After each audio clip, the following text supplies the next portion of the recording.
Disclaimer भाइयों, ये कहानी पूरी तरह काल्पनिक है, केवल मनोरंजन के उद्देश्य से बनाई गई है। इस कहानी में वर्णित नाम और घटनाएं वास्तविकता से कोई संबंध नहीं रखती, और इस कहानी में अगर कोई समानता पाई जाती है संयोगवश, तो इसे महज एक इत्तेफाक समझा जाए। और ये कहानी आपको सुपर टॉप नॉवल चैनल पर ही मिलेगी। हम इस कहानी में आपको रोमांचक दुनिया और रहस्य से भरी घटनाएं, जादुई परिवेश और इसी तरह की कहानी के सैर पर आपको ले जाना चाहते हैं। तो इस कहानी को पूरा लास्ट तक सुने और इस कहानी का पूरा आनंद लें, और हमारे सुपर टॉप नॉवल चैनल को सब्सक्राइब करना ना भूलें। धन्यवाद।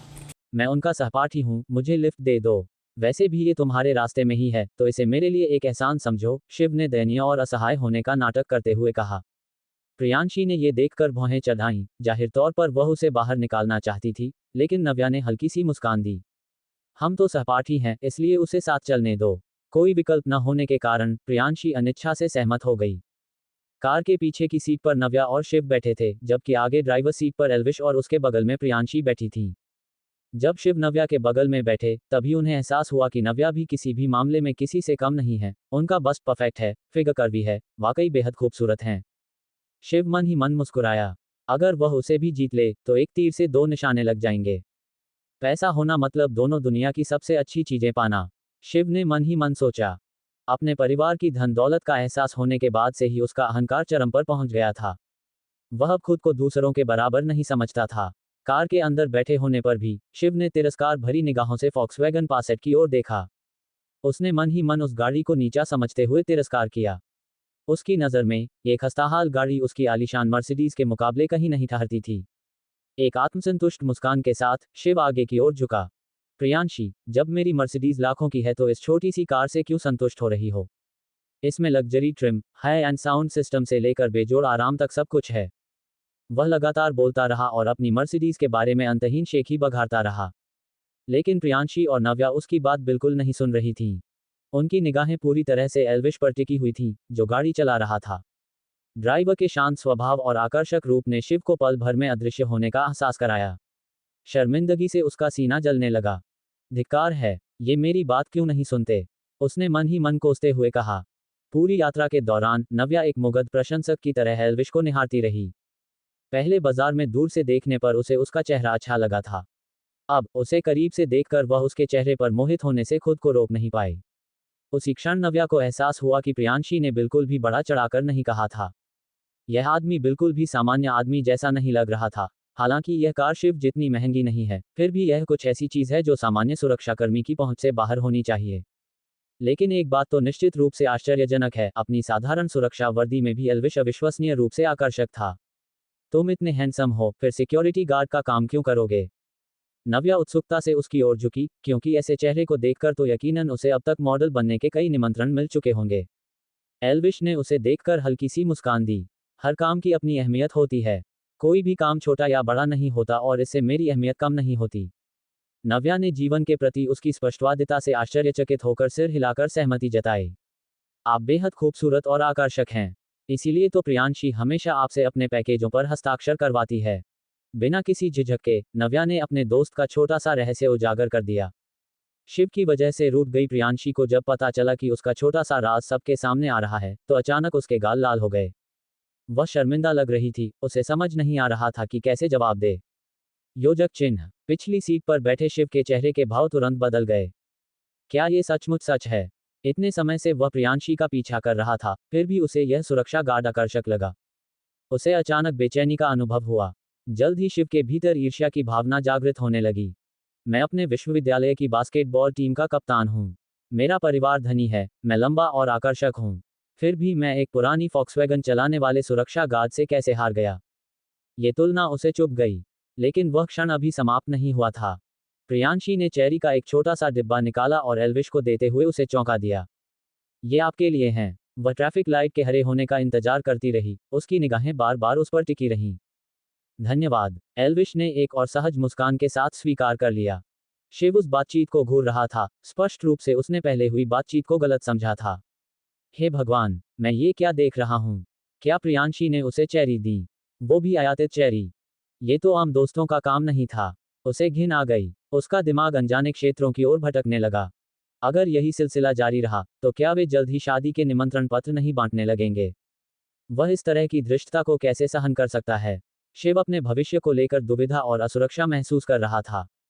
उसने 4 साल तक उसका पीछा किया, फिर भी उसने अपना प्यार किसी और को दे दिया। और वह कोई साधारण आदमी नहीं था, एक सुरक्षा गारद। उसका अहंकार क्रोध में तब्दील हो गया। मैंने सालों तक उसका पीछा किया और उसने उसे चुना। आयात चेरी, मेरी आंखें खराब हो गई हैं। मुझे उल्टी जैसा लग रहा है। शिव ईर्ष्या से ग्रस्त हो गया। जल्द ही एल्विश ने प्रियांशी को 200 रुपये का उपहार दिया। आखिरकार सच्चे दोस्तों के बीच पैसे देना असभ्य व्यवहार माना जाता है। ये तुम्हारे लिए है, उसने शांत मुस्कान के साथ कहा।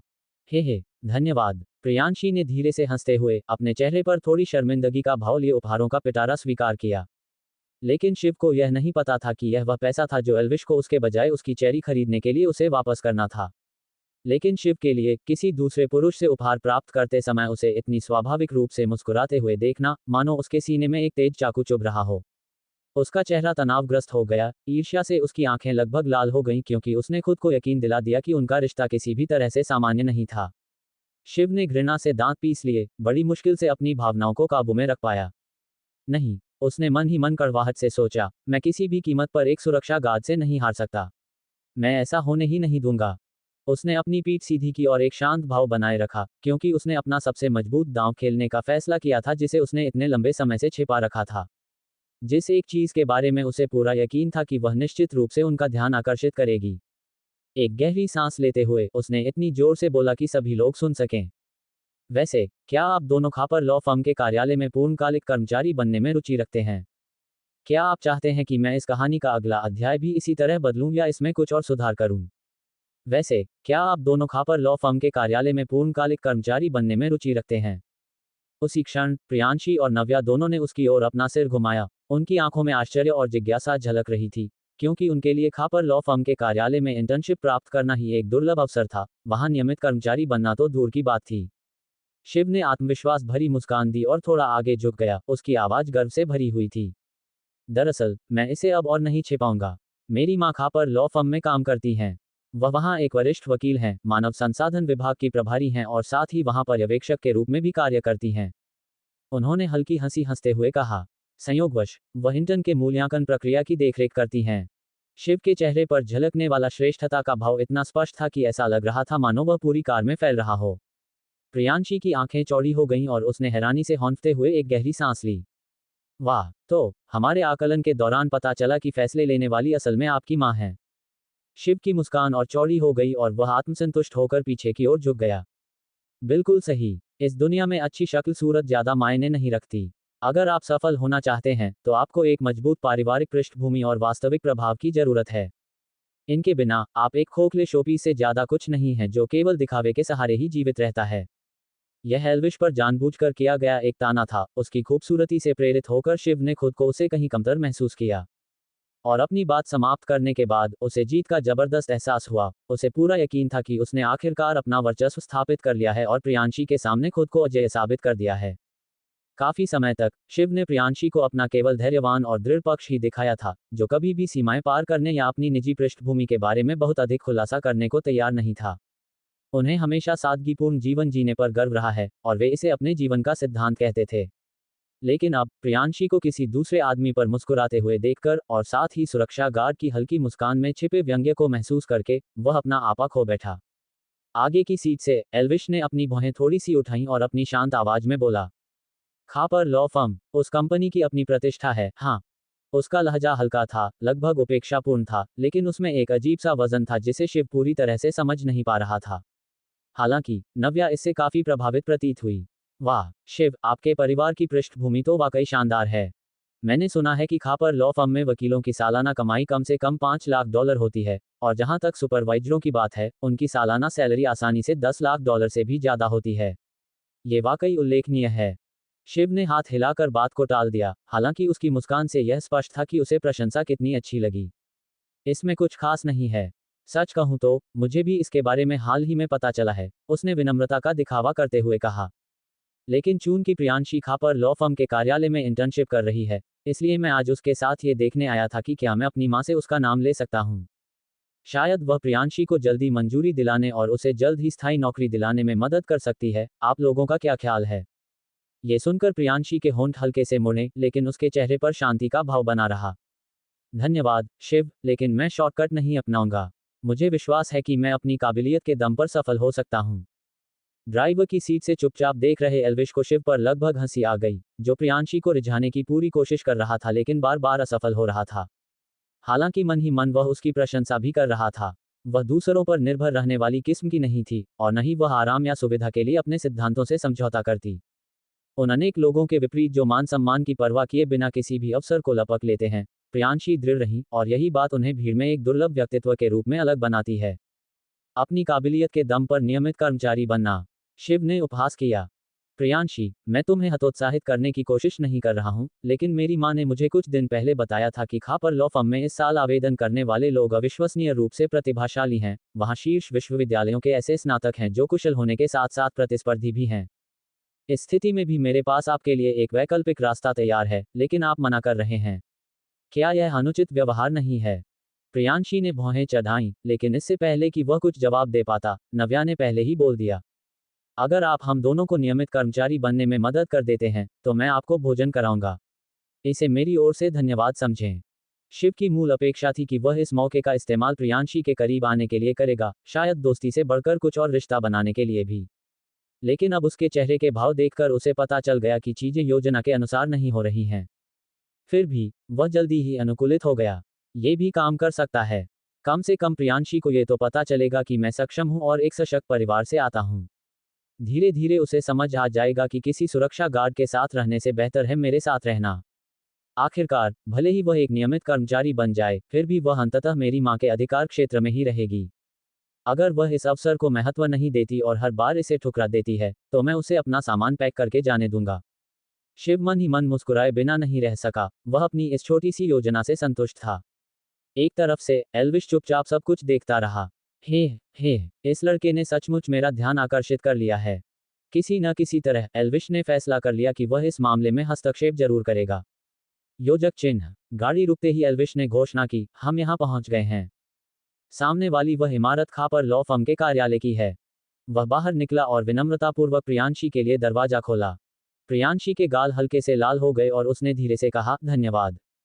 उसे घबराया हुआ देखकर एल्विश ने शांत स्वर में फुसफुसाते हुए कहा, बस अपने आप पर भरोसा रखो। तुम वह पद जरूर हासिल करोगी, मुझे तुम पर विश्वास है। प्रियांशी ने हैरानी से उसकी तरफ देखा। किसी वजह से, चाहे उसे सहज ज्ञान ही क्यों न हो, उसे लगा कि एल्विश अलग है। हालांकि वह व्यक्ति सुरक्षा गार्ड के रूप में काम करता था, लेकिन वह बिल्कुल भी साधारण नहीं लगता था। लेकिन उन शब्दों ने उसे अचानक वह ताकत दी जिसकी उसे सख्त जरूरत थी। मुझे अपनी तरफ से सबसे बढ़िया करना है। और अगर मैं सचमुच में आपकी नियमित कर्मचारी बन जाती हूं, तो मैं आपको खाना खिलाऊंगी, उसने गंभीरता से कहा। हाँ हाँ, बढ़िया, एल्विश ने मुस्कुराते हुए जवाब दिया, तो मैं आपके निमंत्रण का इंतजार करूंगा। आप इतने निश्चित रूप से कैसे कह सकते हैं? शिव की आंखें सिकुड़ गईं। एल्विश को एक बार फिर से उसकी लाइमलाइट चुराते और उसे अपनी प्रतिभा दिखाने से रोकते देख वह उससे सवाल करने से खुद को रोक नहीं पाया। क्या आपके पास उसे स्थायी कर्मचारी बनाने का अधिकार है? शिव ने अपने घमंड भरे लहजे में तिरस्कार भरी आवाज में पूछा। नहीं तो आप किस आधार पर इतने आश्वस्त हैं कि उसे 5 लाख का वार्षिक वेतन मिल सकता है? मन ही मन शिव ने उपहास किया। एक मामूली सुरक्षा गार्ड इस तरह शेखी बघा रहा है। उसे इतना आत्मविश्वास कहां से मिला? कितना घमंड है, वाकई हास्यास्पद। उसने अपना सिर हिलाया, उसके होठों पर तिरस्कार के भाव स्पष्ट रूप से झलक रहे थे। अपनी बढ़ाई करने की भी एक सीमा होनी चाहिए। लेकिन एल्विश उस ताने से बिल्कुल भी विचलित नहीं हुआ। उसका लहजा शांत और लगभग सहज बना रहा। उन्होंने धीमी आवाज में कहा, यह मेरे लिए मुश्किल नहीं लगता। ये किया जा सकता है। एक पल के लिए शिव उसकी बात सुनकर स्तब्ध रह गया, लेकिन फिर शिव जोर से हंस पड़ा। तुम खुद को क्या समझते हो? बकवास मत करो। लेकिन एल्विश ने सिर्फ कंधे उचका दिए। तो चलिए परिणाम का इंतजार करते हैं, उन्होंने शांत भाव से कहा। उनके शांत तरीके से बर्खास्त करने से शिव के स्वाभिमान को ठेस पहुंची। उपेक्षित महसूस करते हुए वह खुद को रोक नहीं सका और गुस्से में भड़क उठा। अगर मैं उसकी मदद नहीं करूंगी, तो देखते हैं कि मेरे बिना तुम प्रियांशी को स्थायी नौकरी कैसे दिलवाओगे। ये सुनकर प्रियांशी का कोमल चेहरा गुस्से से लाल हो गया। क्या तुम पागल हो? उसने दयालुतावश और मेरी खातिर तुम्हें लिफ्ट दी, और तुम अब भी उसका मजाक उड़ा रही हो, उसने तीखी आवाज में डांटते हुए कहा। शिव ने केवल उसका उपहास उड़ाया और अपने तिरस्कार को और भी बढ़ा दिया। एक सुरक्षा गार्ड को अपनी जगह पता होनी चाहिए, उसे समाज के सबसे निचले पायदान पर होना चाहिए। और फिर भी वह ऐसा दिखावा करता है कि उसके पास किसी को लाखों कमाने में मदद करने की शक्ति है। ये तो एक मजाक है। अपमान से अप्रभावित होकर एल्विश ने अपना सिर हिलाया। तो फिर मुझे देखने दीजिए कि आप प्रियांशी को स्थायी कर्मचारी कैसे बनाएंगे। शिव की आंखों में संतुष्टि की चमक आ गई। मैं इसी का इंतजार कर रहा था। उसे जीत का एहसास हुआ। इस तरह वह न केवल प्रियांशी के सामने एल्विश को अपमानित कर सकता था, बल्कि खुद को हीरो के रूप में भी पेश कर सकता था। एक तीर से दो निशाने एकदम सही। एल्विश ने अपनी फॉक्सवैगन को प्रवेश द्वार पर ही पार्क किया और उनके पीछे पीछे ऊपर चला गया। शिव, प्रियांशी और नव्या तीनों एक साथ लिफ्ट में दाखिल हुए और अपने चेहरों पर घबराहट भरी उम्मीद के भाव लिए हुए सबसे ऊपरी मंजिल की ओर बढ़ने लगे। जैसे ही लिफ्ट सबसे ऊपरी मंजिल पर पहुंची, वह खुली और गलियारा दिखाई दिया। खापर लॉ फर्म के दर्जनों इंटर्न अपने पेपर जमा करने की बारी का इंतजार कर रहे थे। इंटर्न के लिए स्थायी कर्मचारी बनने का अंतिम चरण सरल था, पूर्णकालिक कर्मचारी का दर्जा हासिल करने के लिए साक्षात्कार कक्ष की अंतिम समीक्षा में भाग लेना। खापर लॉ फर्म देश की शीर्ष फर्मों में से एक थी। ऐसा कोई मामला नहीं था जिसे वे संभाल न सकें, ऐसा कोई मुकदमा नहीं था जिसे वे जीत न सकें। कंपनी में कार्यरत कर्मचारियों को ऐसे लाभ प्राप्त थे जो आम लोगों के लिए भी ईर्ष्या का विषय होते हैं। प्रति वर्ष $5 लाख का प्रारंभिक वेतन, आकर्षक सुविधाएं, वार्षिक बोनस, वर्ष के अंत में लाभ साझाकरण और नियमित सवेतन अवकाश। कई लोगों के लिए खापर लॉ फर्म में पद हासिल करना एक करियर का सपना सच होने जैसा था। उत्सुक आवेदकों की भीड़ को देखते हुए नव्या के चेहरे पर अपनी इंटर्नशिप को लेकर चिंता की एक झलक दिखाई दी। क्या होगा अगर इस बार उसका चयन नहीं हुआ? प्रियांशी ने एक गहरी सांस ली और शांत स्वर में कहा, चिंता मत करो नव्या। आपका इंटरव्यू बहुत अच्छा रहा और मैंने भी इस नौकरी के लिए अपनी इंटर्नशिप के दौरान कड़ी मेहनत की थी। और मुझे खापर लॉ फर्म पर पूरा भरोसा है कि वे हमारी क्षमताओं के आधार पर हमारा निष्पक्ष मूल्यांकन करेंगे। शिव ने इस पर हल्की सी मुस्कान दी लेकिन अपने विचार मन में ही रखे। तभी फर्म की एक जैसी वर्दी पहने कर्मचारियों का एक समूह आया, जो एक अधेड़ उम्र की महिला को साथ लेकर आ रहे थे, जो अपना सिर ऊंचा करके और अपने चेहरे पर घमंड का भाव लिए चल रही थी। चाहे वे आवेदक हो या प्रशिक्षु, उसे देखते ही सभी सीधे खड़े हो गए और हर कोई अपना सर्वश्रेष्ठ रूप दिखाने की कोशिश करने लगा। उस महिला का नाम कृतिका देवी था, जो खापर लॉ फर्म की मानव संसाधन प्रबंधक और शिव की मां थीं। उसे देखते ही शिव तुरंत आगे बढ़ा और उसकी ओर उत्सुकता से हाथ हिलाया। श्रीमती देवी ने एक पल के लिए अपने बेटे की ओर भौहें चढ़ाईं, फिर उसे जल्दी से एक बगल के कमरे में ले गईं ताकि उससे निजी बातचीत कर सकें। अंदर शिव ने अपनी मां से विनती की कि वह प्रियांशी को स्थायी कर्मचारी बना दे और नव्या के लिए भी इंटर्न के रूप में सिफारिश करे। अपने बेटे को इतनी विनती करते देख वह खुद को रोक नहीं पाए और उसकी बात मान ली।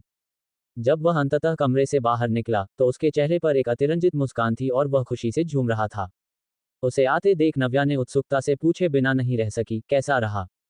कोई दिक्कत नहीं, शिव ने बेशर्मी से शेखी बघारी। जब मैं मामलों को संभालता हूं तो वे हमेशा सुलझ जाते हैं, उन लोगों के विपरीत जिन्हें केवल बड़ी बड़ी बातें करना पसंद है। वह जोर जोर से डींगे हाँकता रहा, अपनी मां के साथ अपने संबंधों के बारे में बढ़ चढ़कर बातें करता रहा। उसने शेखी बघारी की इस बार इंटर्न की भर्ती का जिम्मा उसकी मां के पास था और वह चाहे तो किसी को भी नौकरी दिलवा सकता था। लेकिन उसकी घमंडी आवाज कुछ अनचाहे लोगों के कानों तक भी पहुंच गई। कई अन्य आवेदकों ने एक एक शब्द सुन लिया। उनके चेहरों के भाव बदल गए और पूरे समूह में आक्रोश की लहर फैल गई। किसी ने तो उसकी शेखी बघारने की आवाज भी रिकॉर्ड कर ली। किनारे से ये सब होते हुए देखते हुए एल्विश ने परिणाम की उत्सुकता से प्रतीक्षा करते हुए बस हल्की सी मुस्कान बिखेरी। अन्य आवेदकों के चेहरे के भावों से यह स्पष्ट था कि कुछ न कुछ गड़बड़ जरूर होने वाली थी। अगर किसी ने शिव के उन शब्दों की सूचना दे दी जिनके बारे में वह पूरी तरह आश्वस्त है, तो इससे न केवल उसकी मां के लिए बदनामी होगी बल्कि इससे फर्म की प्रतिष्ठा को भी नुकसान पहुंचना तय है। कितना मूर्ख है वो, जहां भी जाता है हमेशा मुसीबतें खड़ी कर देता है। Priyanshi, however, remained silent. उसने शिव की बेतुकी बातों पर ध्यान देने के बजाय अंतिम मूल्यांकन की तैयारी पर ध्यान केंद्रित किया, जिससे यह तय होगा कि कौन से इंटर्न पूर्णकालिक कर्मचारी बनेंगे। शुरू में तो एल्विश का इस तमाशे में शामिल होने का कोई इरादा नहीं था, लेकिन हालात बिगड़ते देख उसने चुपचाप अपनी योजनाएं बनाना शुरू कर दिया। आधे घंटे बाद इंटर्नशिप मूल्यांकन आधिकारिक तौर पर शुरू हो गया। इस प्रक्रिया को 2 भागों में विभाजित किया गया था। पहले आधे घंटे की लिखित परीक्षा होगी, उसके बाद आधे घंटे का साक्षात्कार होगा। इस प्रकार कुल मिलाकर 1 घंटा लगेगा। उसके बाद पूरे 1 घंटे का मूल्यांकन समय होता है। लगभग 2 घंटे बाद पूरा मूल्यांकन पूरा हुआ। कुछ देर और इंतजार के बाद श्रीमती देवी मंच पर आईं। उत्सुक उम्मीदवारों की भीड़ से घिरी हुई उन्होंने आज के मूल्यांकन के बहुप्रतीक्षित परिणामों की घोषणा करने की तैयारी की। इंटर्नशिप के लिए साक्षात्कार अंततः संपन्न हो गया है। इंटर्न के रूप में चयनित उम्मीदवार नव्या हैं और खापर लॉ फर्म कार्यालय में पूर्णकालिक कर्मचारी के रूप में नियुक्त की गई उम्मीदवार प्रियांशी हैं, श्रीमती देवी ने दृढ़ता से घोषणा की। दर्शकों ने परिणामों पर अविश्वास व्यक्त किया। आखिरकार लगभग सैकड़ों आवेदकों ने आवेदन किया था, लेकिन केवल 2 लोगों को ही सफलता मिली। इस घटना से कमरे में सदमे की लहर दौड़ गई, जिससे कई लोग अपने सामने आए कठोर परिणाम को स्वीकार करने के लिए संघर्ष कर रहे थे। हैरान, आप सब इतने हैरान क्यों हैं? शिव ने नव्या और प्रियांशी की ओर गर्व भरी नजरों से देखते हुए व्यंग्य किया। क्या मैंने तुम्हें पहले ही नहीं बताया है? अगर मैं कहता हूं कि तुम परीक्षा पास कर लोगे, तो तुम निश्चित रूप से पास हो जाओगे। बहुत खूब, शिव, तुम अविश्वसनीय हो। नव्या का चेहरा विस्मय से भरा हुआ था, वह समझ नहीं पा रही थी, विश्वास नहीं कर पा रही थी कि उसका चयन इतनी आसानी से हो गया है। इसी बीच प्रियांशी ने गहरी भौहें चढ़ा लीं। उसके लिए शिव का हस्तक्षेप उसकी क्षमताओं का अपमान था। वह इस बात पर विश्वास करती थी कि सफलता योग्यता के बल पर हासिल की जानी चाहिए, न कि दूसरों द्वारा व्यवस्थित किसी गुप्त दरवाजे से होकर। तभी साक्षात्कार में असफल रहे एक क्रोधित उम्मीदवार ने कमरे में धावा बोल दिया। यहाँ कुछ गड़बड़ है, वह चिल्लाया। इस इंटरव्यू में भ्रष्टाचार है। उसने सीधे शिव की ओर इशारा किया, उसकी आवाज क्रोध से कांप रही थी। मैंने खुद सुना, इस आदमी ने कहा कि परीक्षक उसकी माँ है। उसकी माँ ने जानबूझकर उन दोनों के लिए जगहें चुनी थीं। मैंने सबूत के तौर पर सब कुछ रिकॉर्ड भी कर लिया है। बहुत खूब। जैसे ही ये शब्द मुंह से निकले, पूरा दर्शक वर्ग अराजकता में डूब गया। साक्षात्कार में असफल रहे इन आवेदकों में से अधिकांश प्रतिष्ठित विश्वविद्यालयों के स्नातक थे। उन्हें पहले से ही अस्वीकृति की कड़वाहट थी और अब पक्षपात की बात सुनकर उनका गुस्सा भड़क उठा। खापर लॉ फर्म की कार्यप्रणाली वाकई बेहद संदिग्ध है। ये हमारे साथ बिल्कुल भी उचित नहीं है। इसीलिए तो मैं इंटरव्यू में असफल हो गया। मैं इस भर्ती प्रक्रिया का विरोध करता हूँ। मंच पर श्रीमती देवी स्थिति को बिगड़ते हुए देखकर घबरा गईं और अपने बेटे को गुस्से से घूरने लगीं। ये सब उसके बेटे के मुनहफट स्वभाव की वजह से हुआ। तभी काले सूट में सोने के फ्रेम वाले चश्मे पहने एक अधेड़ उम्र का व्यक्ति अंदर आता हुआ दिखाई दिया। ये खापर लॉ फर्म के महाप्रबंधक साहिल थे। कृतिका, आखिर यहाँ क्या हो रहा है? साहिल का चेहरा गंभीर हो गया। श्रीमती देवी ने समझाने की कोशिश की, लेकिन साहिल ने उनकी बात अनसुनी कर दी और रिकॉर्डिंग सुनी। रिकॉर्डिंग सुनने के बाद साहिल का चेहरा एकदम ठंडा पड़ गया। कृतिका, क्या तुम अपने बेटे को इसी तरह पढ़ाती हो? श्रीमती देवी ने हताशा में सफाई दी कि प्रियांशी और नव्या ने अपनी योग्यता के दम पर स्कोर किया है और इसमें उनका कोई हाथ नहीं था। हालांकि साहिल ने कहा, परिणाम भले ही ठीक लग रहा हो, लेकिन प्रक्रिया में खामियां थीं। और आपने परीक्षक के रूप में कंपनी की नीति के खिलाफ व्यवहार किया है। इसलिए इस साक्षात्कार का परिणाम अमान्य है। इन दोनों उम्मीदवारों को नौकरी पर नहीं रखा जाएगा। ये शब्द लड़कियों पर हथौड़े की तरह प्रहार कर गए। नव्या की आंखें लाल हो गईं। प्रियांशी को भी गहरा धक्का लगा। ये सब तुम्हारी गलती है, नव्या ने शिव को घूरते हुए कड़वाहट से फुसफुसाया। अगर आप नहीं होते तो हम पास हो जाते। शर्म से शिव का चेहरा लाल हो गया। उसने सोचा था कि वह मदद कर रहा है, लेकिन उसका हस्तक्षेप पूरी तरह से उल्टा पड़ गया। अब उनकी संलिप्तता के कारण न केवल उनके परिणाम रद्द कर दिए गए, बल्कि उनके करियर पर भी कलंक लग गया। प्रियांशी की आंखों में आक्रोश भरा हुआ था और उसने अपनी मुट्ठियां भींच लीं। वह इस अन्याय को स्वीकार नहीं कर पा रही थी। प्रियांशी अनजाने में जिस घोर अन्याय का शिकार हुई थी, उससे वह बहुत आहत हुई। उसने इस मामले में शुरू से अंत तक कोई भागीदारी नहीं की, फिर भी उसे इसमें घसीटा गया और इसी वजह से उसकी पक्की नौकरी चली गई। इस समय शिव के प्रति उसकी घृणा पहले से कहीं अधिक तीव्र हो गई थी। यदि केवल घूरने से ही किसी की मृत्यु हो सकती, तो शिव अब तक बहुत पहले मर चुका होता। वह अपना बचाव करना चाहती थी, भीड़ के सामने अपनी बेगुनाही साबित करना चाहती थी, लेकिन अंदर ही अंदर वह जानती थी कि यह व्यर्थ है, क्योंकि कोई उस पर विश्वास नहीं करेगा, कोई उस पर भरोसा नहीं करेगा। अपने चारों ओर मौजूद गुस्से भरी और आरोप लगाने वाली निगाहों का सामना करते हुए शिव को बेहद शर्मिंदगी महसूस हुई। उसका चेहरा शर्म से लाल हो गया और अब वह बस यही चाहता था कि वह उस छोटे से अपार्टमेंट के फर्श में एक छेद खोदकर उसके अंदर घुस जाए और फिर कभी दिखाई न दे। नहीं, लेकिन नव्या अब और बर्दाश्त नहीं कर सकी और हकलाते हुए बोली, ऐसा नहीं है। रहने भी दो। लेकिन प्रियांशी ने उसे शर्मिंदा होने से रोक दिया, क्योंकि वह खड़ी हुई, मुड़ी और कंपनी से जाने की तैयारी करने लगी। लेकिन तभी अचानक हॉल में एक आवाज गूंजी। श्री सिन्हा, आपका तर्क बिल्कुल भी उचित नहीं है। मुझे लगता है कि यह निर्णय गलत है। जैसे ही ये शब्द मुंह से निकले, हर असफल उम्मीदवार ने वक्ता की ओर निगाहें घुमा लीं, मानो उन्हें अपने कानों पर विश्वास ही नहीं हो रहा था कि अब किसी ने श्री सिन्हा का विरोध करने की हिम्मत की है। वो आदमी कौन है? मामले में दखलंदाजी करने के लिए उसे अयोग्य घोषित कर देना चाहिए।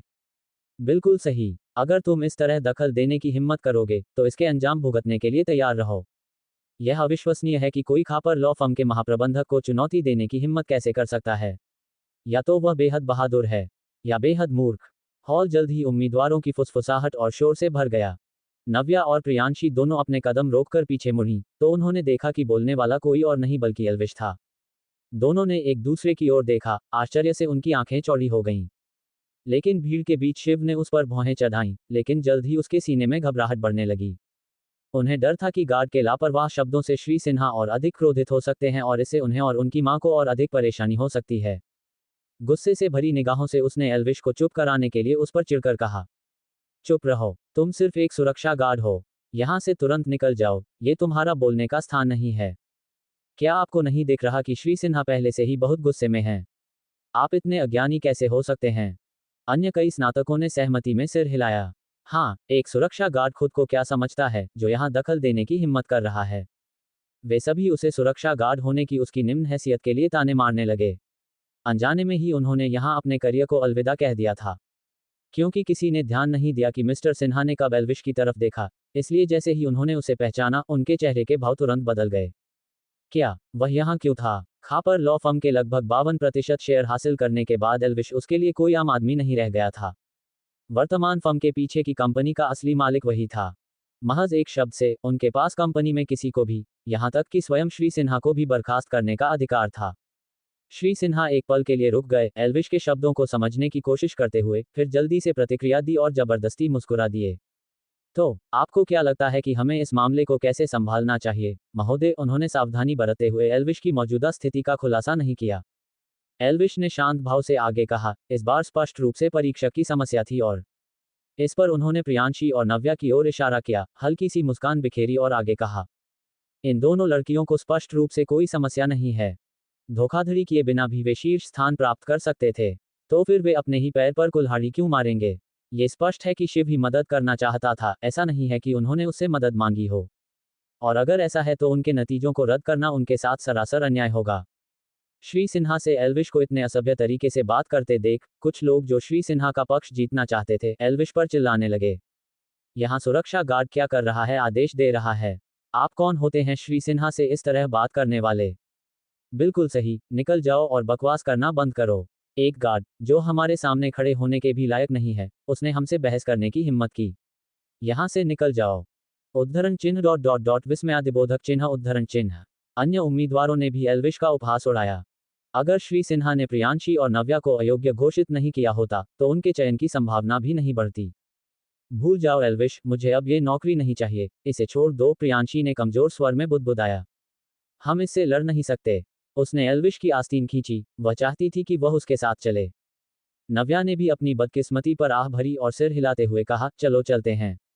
ये हमारी बदकिस्मती है कि हम इस मुसीबत में फंस गए। इसे और खराब मत करो, वरना यह और बिगड़ जाएगा। उन दोनों ने इस बार नौकरी मिलने की उम्मीद छोड़ दी थी। आखिर एल्विश तो सिर्फ एक सुरक्षा गार्ड था, उसके शब्दों से पहले से तय नतीजे में कितना बदलाव आ सकता था। बिल्कुल सही, तुम खुद को क्या समझते हो जो यहाँ के मुखिया होने का दिखावा कर रहे हो? मेरी माँ पर दोष मढ़ने के लिए आपके पास क्या योग्यता है? तुम निकम्मे पहरेदार, आपको यहाँ बोलने का अधिकार किसने दिया? शिव खुद को रोक नहीं पाया और एल्विश को गालियां देने लगा। धत्तेरी की, एक सुरक्षा गार्ड अपनी माँ को नौकरी से निकालने की बात कहने की हिम्मत कैसे कर सकता है? ये किस तरह का मजाक था? उसके पास क्या योग्यताएं थीं? परंतु फिर अगले ही पल श्री सिन्हा के मुंह से ऐसे शब्द निकले जिन्हें सुनकर सभी लोग स्तब्ध रह गए और उन्हें विश्वास ही नहीं हो रहा था। श्री सिन्हा ने ताली बजाई और सहमति में सिर हिलाया। बहुत खूब, मुझे लगता है कि आपकी व्यवस्था मुझे बहुत तर्कसंगत लगती है, महोदय। अन्य उम्मीदवार, प्रियांशी, नव्या, शिव, सभी लोग स्तब्ध रह गए, उन्हें विश्वास ही नहीं हो रहा था कि उन्होंने अभी अभी क्या सुना है। क्या वास्तव में एक सुरक्षा गार्ड ने खापर लॉ फर्म कार्यालय के महाप्रबंधक को अपना निर्णय बदलने के लिए मना लिया था? कैसे? श्री सिन्हा हंसे और आगे बोले, हम ठीक वैसा ही करेंगे जैसा आपने सुझाव दिया है, महोदय। जैसा कि आप सभी ने स्पष्ट रूप से सुना है, इस बार निष्पक्ष न रह पाने के कारण पूरी तरह से परीक्षक की गलती थी। वर्तमान स्थिति में महोदय का विचार स्पष्ट रूप से उचित और तर्कसंगत है। उसने इतनी ऊंची आवाज में बात की कि सब लोग सुन सकें। इसलिए आज के मूल्यांकन का निर्णय पहले बताए अनुसार ही स्पष्ट है। सुश्री प्रियांशी अब खापर लॉ फर्म की पूर्णकालिक कर्मचारी हैं और सुश्री नव्या भी इस वर्ष हमारे साथ इंटर्न के रूप में जुड़ेंगी। कमरे में मौजूद सभी लोगों की आवाज एक साथ गूंज उठी।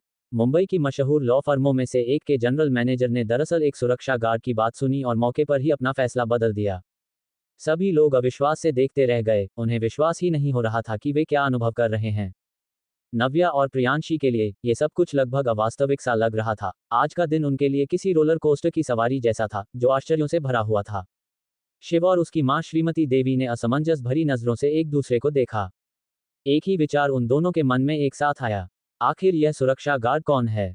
श्री सिन्हा उनकी बात क्यों मानेंगे? जहां तक आपकी बात है। श्री सिन्हा मुड़े और श्रीमती देवी की ओर ठंडे लहजे में बोलते रहे। अब से परीक्षक के पद पर आधिकारिक भर्ती प्रक्रिया में पक्षपात दिखाने पर आपको तत्काल प्रभाव से नौकरी से निकाल दिया जाएगा। उसने एल्विश को नाराज करने का जोखिम उठाने की हिम्मत नहीं की। अगर इस मामले में एल्विश के अलावा कोई और शामिल होता तो शायद उसे इस बात की बिल्कुल भी परवाह नहीं होती। लेकिन ये बिल्कुल अलग मामला है और वह इसके परिणामों से भी नहीं बच सकती। श्री सिन्हा, कृपया, क्या आप इस बार मेरे लिए कोई अपवाद नहीं कर सकते, जैसे दूसरों को पहले बख्श दिया गया है? श्रीमती देवी ने हताशापूर्वक विनती की। आखिरकार, यह उसके लिए कोई साधारण नौकरी नहीं थी। इसमें लाखों डॉलर का वेतन और शानदार सुविधाएं शामिल थीं। अब इसे खोना उसके लिए बेहद दुखद होगा। लेकिन श्री सिन्हा ने सिर हिलाया। असंभव, तुम्हें अपने पास रखने का मतलब होगा मेरी रातों की नींद हराम। मैं उसे नाराज करने का जोखिम क्यों उठाऊं? उसने सीधे एल्विश की ओर इशारा किया। शिव और श्रीमती देवी दोनों ने उसकी ओर देखा, लेकिन एल्विश ने हल्की सी मुस्कान बिखेरी और उनसे दूर चला गया। ये आदमी, ये कौन है? शिव ने पीड़ा से भरे स्वर में बुदबुदाया। अगर उस तथाकथित गार्ड ने आवाज न उठाई होती तो चीजें इस तरह खत्म न होती। कुछ हासिल करने के बजाय उसकी मां ने 10 लाख डॉलर की नौकरी खो दी थी। इससे भी बुरी बात यह थी कि प्रियांशी और नव्या अब उसे अपना साझा दुश्मन मानने लगी थी। शिव जितना ज्यादा इसके बारे में सोचता, उतना ही उसका गुस्सा बढ़ता जाता।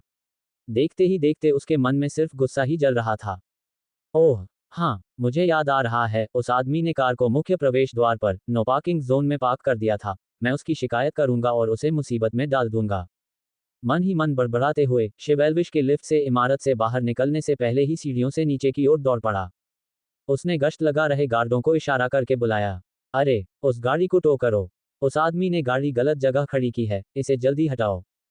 गार्डों ने पहले एक दूसरे को देखा, फिर उसे ऐसे देखा जैसे उसने अपना दिमाग खो दिया हो। उनमें से एक ने हंसते हुए सिर हिलाया। वो कार? वो तो हमारे बॉस की कार है। तुम किस बारे में बात कर रहे हो? शिव बीच रास्ते में ही रुक गया। बॉस का? पलक झपकते ही सब कुछ समझ में आ गया। इसीलिए श्री सिन्हा का लहजा अचानक बदल जाना कोई आश्चर्य की बात नहीं थी। वह सुरक्षा गार्ड वास्तव में उस फर्म का असली मालिक था। जैसे ही एल्विश अपनी साधारण फॉक्सवैगन में चला गया, शिव का शरीर अकड़ गया और धीरे धीरे उसे सच्चाई का एहसास होने लगा। हाँ, अमीर होना कितना ताजगी भरा होता है ना?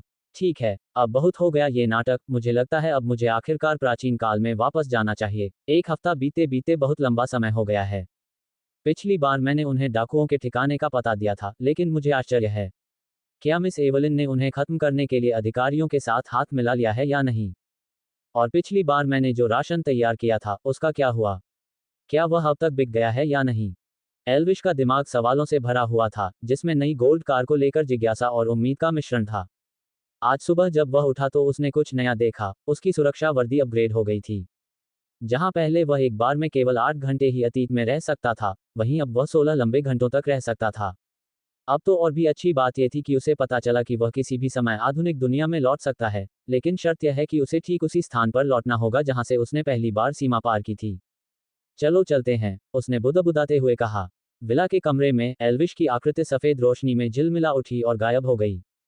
डॉट डॉट डॉट प्राचीन युग, आयनहोल्ड सिटी। गोदाम के अंदर एल्विश ने बाहर निकलने से पहले सामान के ढेर को व्यवस्थित किया और उन्हें एक जगह से दूसरी जगह ले गया। दरवाजे पर एक मीनार के समान गठीला आदमी खड़ा था, जिसकी आंखें तेज और चौकस थीं।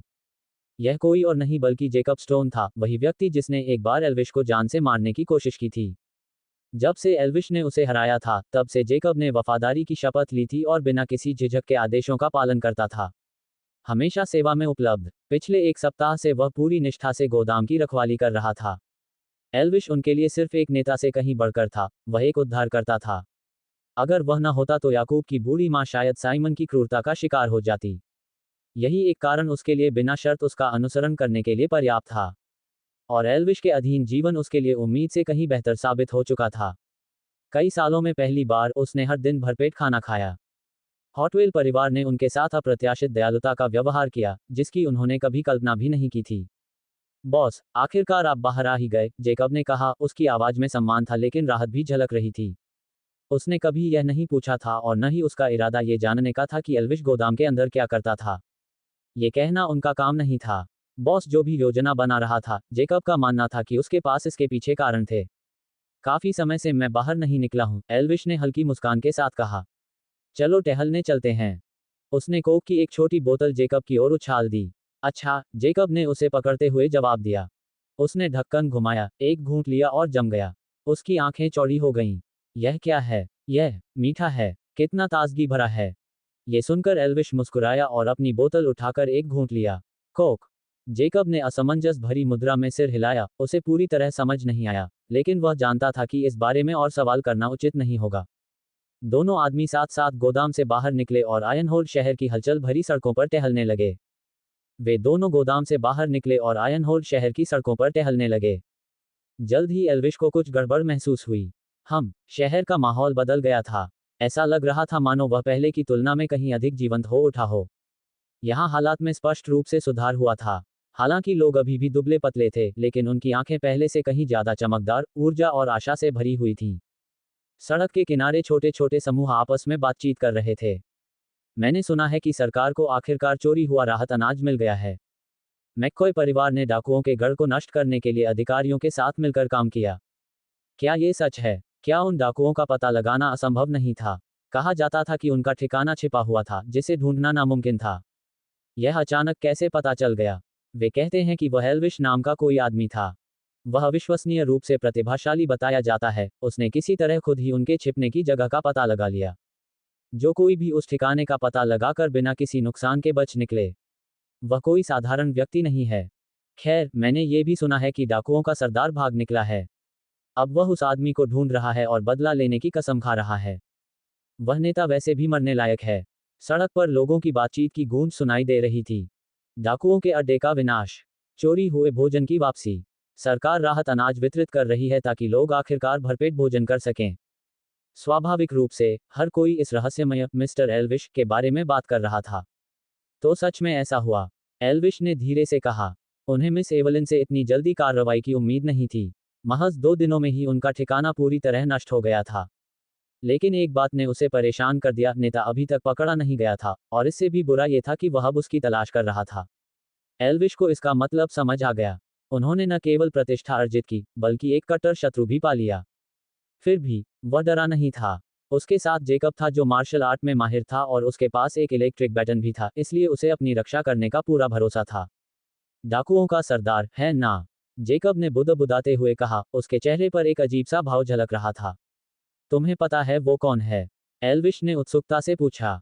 जेकब ने सिर हिलाया। पहले भी हमारी आपस में कुछ झड़पें हो चुकी हैं। डाकुओं के असल में 3 सरदार हैं, उनके नाम ग्रोड, रॉनी और एओबार्ड हैं। वे सभी खुद को नेता कहते हैं, लेकिन उनमें से केवल एक ही बॉस होने पर जोर देता है। वो रॉनी होगा, जो उन सब में सबसे बड़ा है। एल्विश ने अपनी भौहें ऊपर उठाईं। और तुम्हें ये सब कैसे पता? जेकब शर्मिंदा लग रहा था। सच कहूं तो, एक समय ऐसा भी था जब मैंने उनके साथ जुड़ने के बारे में सोचा था।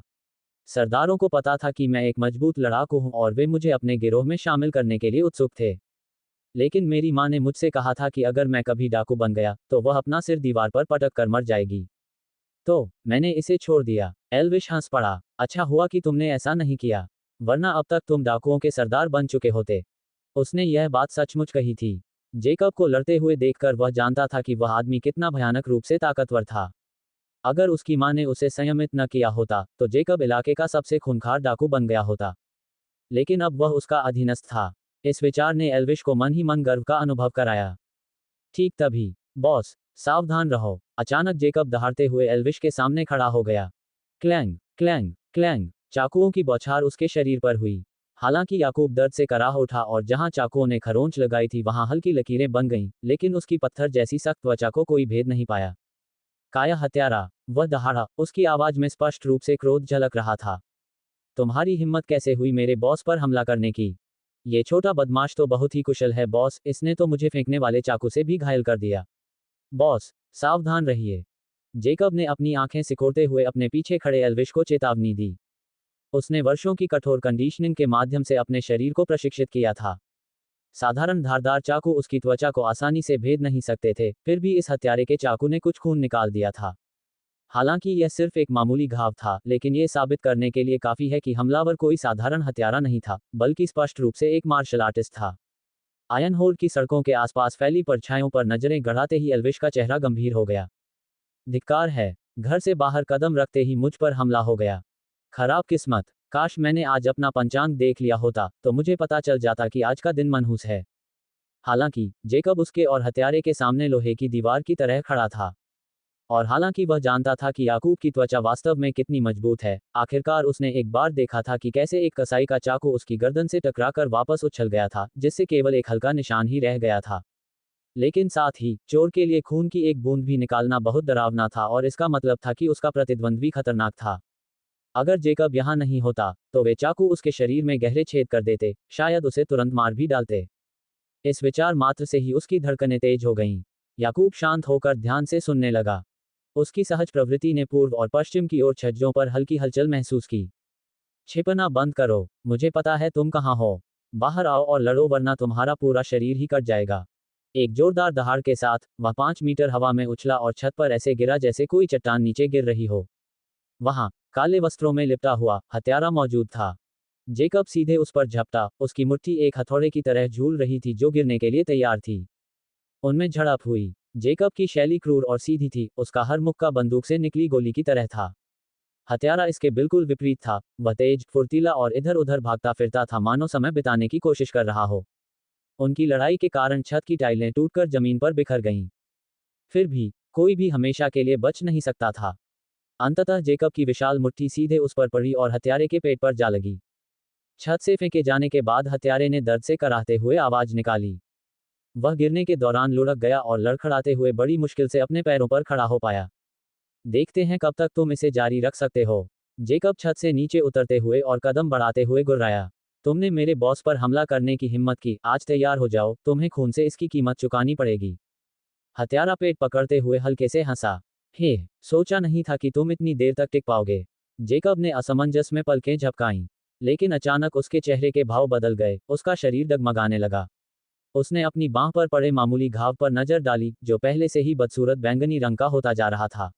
अचानक कमजोरी की एक लहर उसके शरीर में फैल गई, जिससे उसकी सारी ताकत खत्म हो गई।